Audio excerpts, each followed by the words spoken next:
Hello, I'm Essay, your AI essayist. Please note that all content, audio and video in this presentation are AI generated.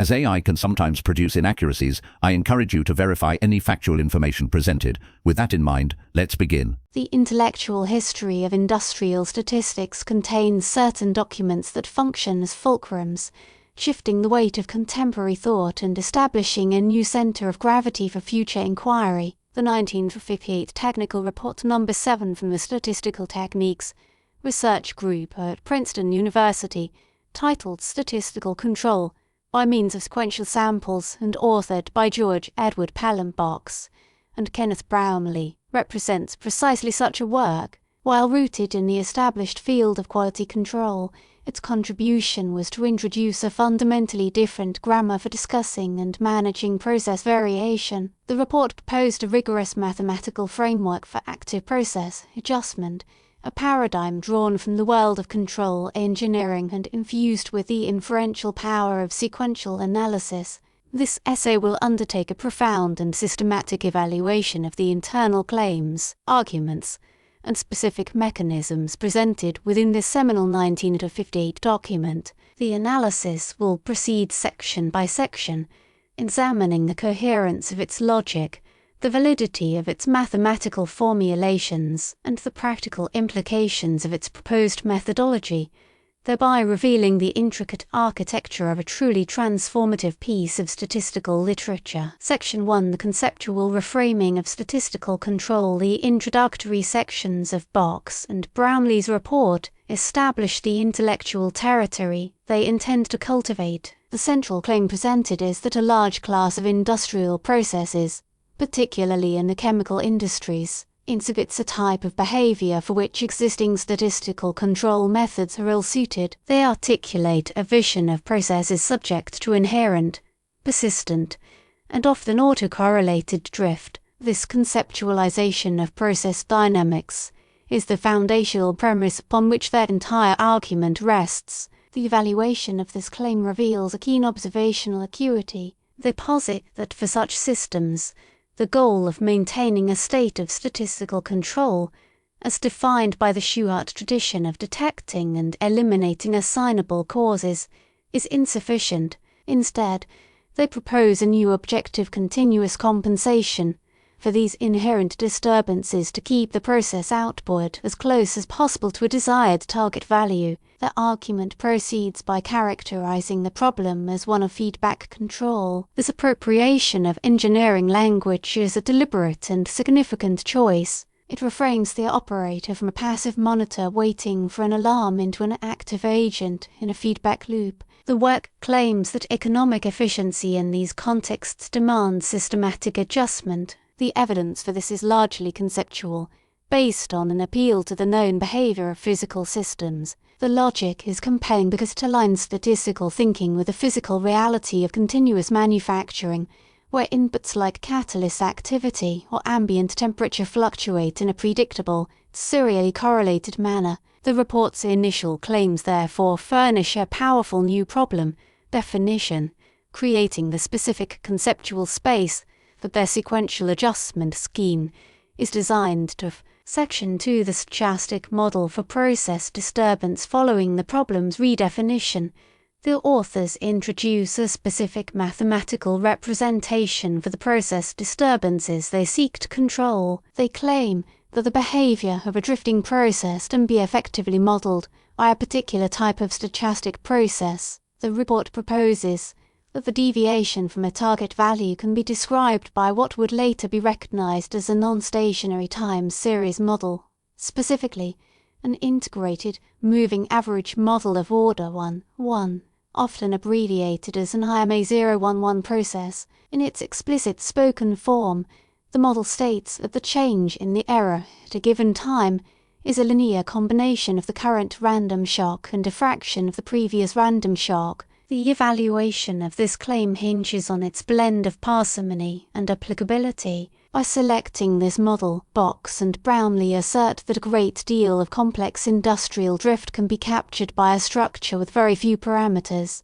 The brilliance of this choice lies in its ability to represent phenomena like random walks and other forms of serially correlated noise were anecdotally familiar to any plant engineer. The internal claim is that this mathematical form is a sufficient approximation of reality for the purpose of designing an effective control rule. The methodology here is one of abstraction and simplification. They provide a coherent mathematical object that stands in for the messy reality of the factory floor. Critically assessing this step reveals its power and its limitations. The model's strength is its tractability. It is simple enough to allow for the analytical derivation an optimal control scheme. The inherent vulnerability of the argument is its dependence on this specific model being an adequate representation. The report proceeds with the implicit assumption of this adequacy. Its internal logic is therefore perfectly sound, contingent upon the fidelity of this foundational stochastic model to real-world industrial prose. Section 3. The derivation of the sequential adjustment scheme. The core of the 1958 report is the formal derivation of the control scheme itself. The central argument in this section is that an optimal adjustment strategy can be derived using the principles of sequential analysis as pioneered by Abraham Wald. Box and Brownlee present a detailed mathematical development that culminates in a clear decision rule. This rule is designed to be applied after each new sample is observed. The scheme directs the operator to perform one of three actions: leave the process untouched, make an adjustment of a positive, fixed magnitude, or make an adjustment of a negative, fixed magnitude. The claim is that this rule is optimal in the sense that it minimizes the long-run mean-squared error of the process output around its target value. The evaluation of this derivation reveals a masterful synthesis of statistical theory and engineering objectives. They formulate a loss function, explicitly the average squared deviation from target, which quantifies the economic cost of poor control. The sequential decision boundaries are then derived by applying Wald's sequential probability ratio test. This involves computing a cumulative sum, or QSUM, of the deviations from the target. When this sum crosses a predetermined upper or lower boundary, a compensatory adjustment is triggered. The claim of optimality is rigorously demonstrated within the confines of their assumed process model. The logic is internally flawless, proceeding from a clear objective function and a specified stochastic model to a unique decision rule through formal mathematical proof. This section represents the technical heart of the work, translating the conceptual goal of feedback adjustment into a precise, operational, and statistically grounded algorithm. The intellectual contribution is the successful adaptation of sequential analysis, a tool originally developed for acceptance sampling, to the dynamic context of real-time process control. Section 4. Analysis of the scheme's operating characteristics. Having derived their control scheme, Box and Brownlee proceed to analyze its performance characteristics. The report makes specific claims about the efficiency and behavior of their proposed method. They use established statistical metrics to describe how the system will operate in practice. One key metric is what they term the average adjustment interval, which is conceptually related to Wald's average sample number. This quantity represents the average number of observations that will be taken before an adjustment is deemed necessary. They provide charts and formulas to calculate this interval as a function of the process parameters. Another critical component of their analysis is the operating characteristic curve,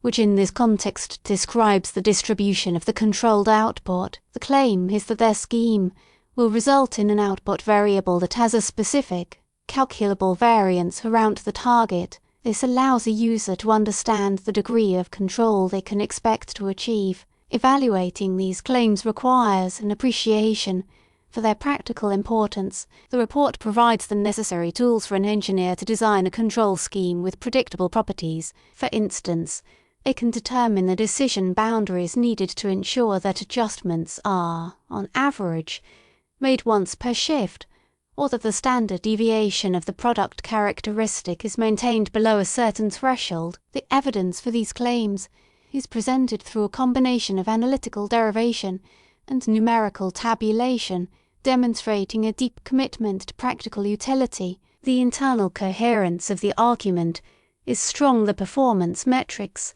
are direct mathematical consequences of the scheme's design and the underlying process model. This section effectively closes the loop, showing that their abstractly derived rule produces concrete and desirable results in a simulated operational environment. Section 5 Nomograms for practical implementation. A striking feature of the 1958 report is its dedication to facilitating practical application. The final sections present the author's claims about the scheme's usability on the factory floor. They achieve this by translating their complex statistical formulae into simple graphical tools, specifically nomograms and charts. The central assertion is that a plant engineer or even a trained operator, equipped with these aids, could implement the sequential adjustment scheme without needing to understand the underlying mathematical theory or perform complex calculations. This is a claim about the transfer of technology from the statistician's desk to the production environment. An evaluation of these implementation tools reveals a profound understanding of the intended user. The nomograms are cleverly designed to allow for the quick determination of the scheme's parameters. For example, a chart might allow an engineer to find the appropriate QSUM chart boundaries given a desired average interval between adjustments and an estimate of the process drift. The methodology represents the pinnacle of an algebra information design. The authors effectively precompute the results of their equations for a wide range of plausible scenarios. A critical look at this section highlights a particular form of intellectual elegance. The creation of these charts is an act of empathy for the practitioner, an acknowledgement that the value of a statistical method is ultimately realized in its application. The claim of usability is well supported by the clarity and simplicity of the graphical aids provided. They furnish a complete, self-contained toolkit for implementation, a feature that was essential for the adoption of such an innovative technique in the pre-computerized industrial world of the late 1950s. Conclusion in final evaluation. The 1958 report Statistical Control by means of sequential samples by George Box and Kenneth Brownlee stands as a monument of applied statistical reasoning. The work's internal claims progress with impeccable and persuasive logic, moving from a novel conceptualization of the industrial control problem to a fully operational and mathematically justified solution. Their initial reframing of control as an engineering problem of continuous adjustment for autocorrelated disturbances provided a powerful new lens through which to view manufacturing processes. The subsequent selection of a parsimonious stochastic model, while an idealization, proved to be a tractable and remarkably effective foundation for their theoretical development. The derivation of the sequential adjustment scheme itself represents a brilliant application of advanced statistical theory to a practical engineering need, culminating in a rule that is both optimal under its assumptions and intuitively appealing.